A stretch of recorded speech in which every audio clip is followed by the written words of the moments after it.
Hi, everyone. Welcome back to Unveiling Islam. I'm David Wood here with Brother Rachid. And Brother Rachid, you have, of course, left Islam, but there's one thing you cannot deny. Okay. And that is Islam's amazing impact on women. The Quran gives women unprecedented rights. And I've heard that Muhammad was practically the greatest feminist who ever lived. Yeah. And so obviously, if we look at the Quran, we're going to find out that the status of women was massively elevated thanks to this book. Is that right? It's not right. Not? Oh my goodness, but I hear it all the time. Yes, and they say also like it has a chapter about women. It's got a chapter about women? It has Mary there. Got an entire chapter. It actually names one woman in the entire Quran. And that's a problem, actually. Why only one woman? That is true. Because when it talks about, there's no woman mentioned except Mary. Mary was already famous in the whole world back then. Name any woman. He named many men. He named Abu Lahab, he named Zayd, he named Luqman, he named Qarun, he named all these guys, but not a single woman. And he talks about the wife of Pharaoh, the wife of Al-Aziz, the wife of Lot, the wife of Noah, the wife of, until today, in the Arab world, we don't talk about our wives' names. We just say, my home. And they say about women, Ahmed, Muhammad, Mustafa, the mother of. Always we define her by a male. That's because of this culture.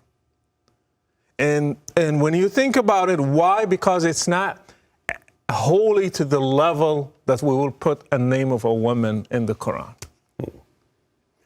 But at the very least, the Quran is going to be filled with amazing teachings that elevate the status of women, right? No. Actually, the chapter we mentioned, Nisa, women, it's the most chapter that is against women in the Quran. So the one about women is the worst one for women. Yes, that's what you're saying? And when Muslims tell me this, they say actually the Quran honored women because it consecrated a whole chapter for women. I say that's not the reason, actually. Just whatever chapter discusses a topic, they name it after that topic. For example, the cow. So are we going to tell Hindus that Hindus, we honor the cow for you? I bet there are Muslims in India who use that Probably argument. use that. And we have actually a chapter about the elephant and a chapter about ants. So it's honoring chapter about spider. Is it honor Spider-Man? So all these things are just because the topic there is about that subject. That's the only reason. So what do we find out about women in the chapter about women? We have many verses. Which one you want to start with? Men are in charge of women, 434. And I have to make a warning here. What I read in Arabic is not what I read in English. They are trying to modify the translation. Men are in charge of women by right of what Allah has given one over the other and what they spend for maintenance from their wealth. So righteous women are devoutly obedient, guarding in the husband's absence what Allah would have them guard. But those wives from whom you fear arrogance, first advise them. Then if they persist, forsake them in bed. Then finally strike them, and they put lightly. In the Arabic version, there is no lightly, there is no gently, there is nothing, just strike them. So they're adding words, they're adding lightly. Yes. To fool you guys. For people who are reading the translation. Yes. It's like, because it's so embarrassing in front of English speakers that they had to add something to make it acceptable somehow. But anyway, nobody will accept you beat a woman lightly or not. You will go to jail for that. So that means the Quran is just encouraging men to be women. And that's not accepted. And so it gives these, if you have a wife who's, it's interesting because some of them will say you fear rebellion, like you simply fear that she might. I mean, I am the judge here. Yeah. It's like male have to make the judgment. I can wake up in a bad mood in the morning. I will be like, come here. I'm fearing arrogance from you. Here you go. Boom. And Muhammad said in the Hadith, a man will not be asked why he beat his wife. And why? Because it's entirely up to you whether you feel like your wife is going to rebel or be arrogant or something like this. But it gives these possible solutions. You can warn them. You can banish them to a separate bed, so you separate from them in bed, so you stay over there, don't talk to me. And then, if you want, you can beat them into submission. And we even see in the Hadith, there's a Hadith in Sahih al-Bukhari about a man who beat his wife until her skin turned green. Yes. And then Muhammad condemns the woman for being a bad wife, making her husband do that to her. Yep. So beating women in the Islamic world now, it's because the Quran allows men to do that. We have many cases. Statistics are really mind-blowing when you see how many male beat their wives. And every study I've seen from various organizations that study abuse of women around the world, or they study the gender gap, in other words, differences in rights and privileges and opportunities between men and women. And it'll always be like 11 out of 12 or 17 out of 18 of the worst countries in the world are always Muslim countries. Yes. Because of things like this. I mean, compare this with Jesus. He had disciples who are women. Mm-hmm. He had he honored women sometimes more than religious people, especially the lady that came and started washing his feet and pouring tears and washing his feet. Many women, Mary the Magdalene, and that's why Christianity is different than Islam. Muhammad wasn't like that. And many women are mentioned in the gospel, not in like the Quran, none. Let's move to another one in the same surah. Would you read 4:3? Surah 4, verse 3? Yes. Easy, just 4 and 3. Yeah, that's the, you can marry multiple wives, right? Yes. Yeah, so Surah 4, verse 3. And I'm sure we're going to want to go to make sure we get to 4:24. But Surah 4. If it's not ready, I can read it. I've got it. Surah 4, verse 3. If you fear that you shall be able to deal justly with the orphans, marry women of your choice, 2 or 3 or 4. Mm-hmm. But if you fear that you shall not be able to deal justly with them, then only one, or a captive that your right hands possess. That will be more suitable to prevent you from doing injustice.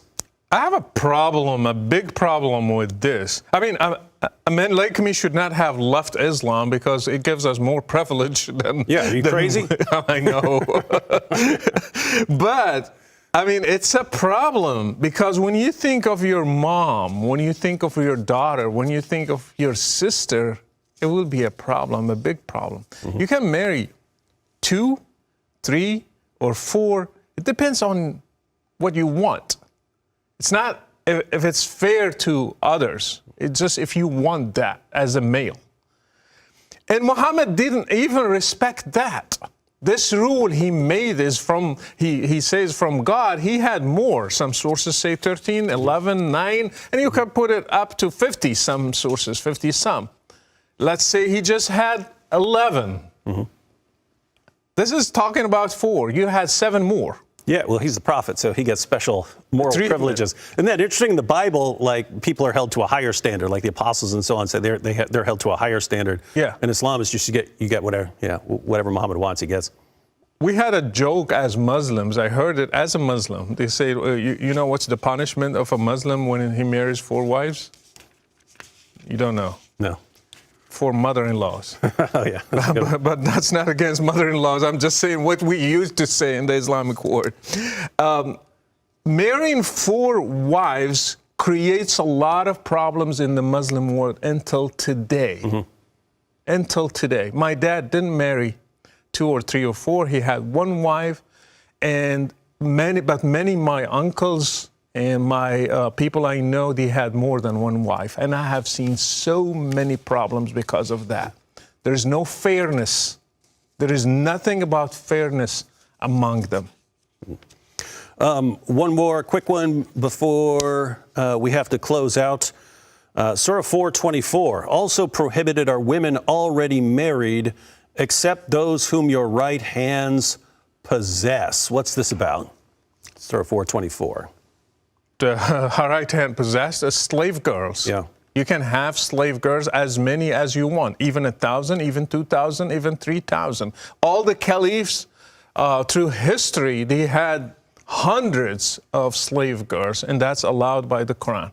And if it was not up to the Western countries, we could have been, until today, in Muslim countries, we have slave girls. Actually, it's the West who forced Muslim countries to stop that. Mm-hmm. Yeah. And just as we're closing out here, the historical background of this verse is especially horrifying. This also prohibited are women already married. So it goes on to say you can have your slave girls, but it says prohibited are women already married, except those whom your right hands possess. This is talking about women you've captured in battle who are still married. And the historical background was that in this battle, they conquered and they captured the men and the women. Yeah. And Muhammad's followers were worried, hey, are we allowed to have sex with our captives? We know, according to the Quran, we're allowed to have sex with our captives. But these women are married. We caught their husbands too. What are we supposed to do? And that's when Allah reveals, yes, married women are prohibited, except those your right hands possess. I'll feel bad if we end without mentioning two things about women in the Quran. Would we allow some, just a little bit extra time? Sure. The one about the share of inheritance. Allah commands you regarding your children, the share of the male will be twice that of the female. So if a Muslim dies, his kids, the male gets twice as the female. Mm-hmm. And that was a habit in the Arabic Peninsula before Muhammad, so he just integrated it into the Quran. Another one is witnesses. Surah 2:82. Call upon two of your men to witness. If two men cannot be found, then one man and two women of your choice will witness. So a female is half of a male when it comes to witness. You need two men or a male with two females. And that tells me how Islam looks at women. And when I ask clerics, why is that? They say because their brain is half or less than a male. That's basically Muhammad's response when it was brought up to him that the testimony of women is half as valuable as a man's. He said it's because of the deficiency of a woman's mind. Where in Christianity, Mary was the first witness about the resurrection. Mm-hmm. The biggest event in Christianity, mm-hmm. and that tells you a lot about the two religions. Mm-hmm. And so we putting all this together, and there's much more in the Quran and significantly more in the Hadith as well. In the Hadith, I mentioned about a woman being beaten till her skin turns green. Aisha, who's called the mother of the faithful in Islam, Aisha said she has not seen any woman being treated worse than Muslim women. So this was Aisha, the mother of the faithful, saying Muslim women were treated worse than pagan women. And she saw it from Muhammad herself.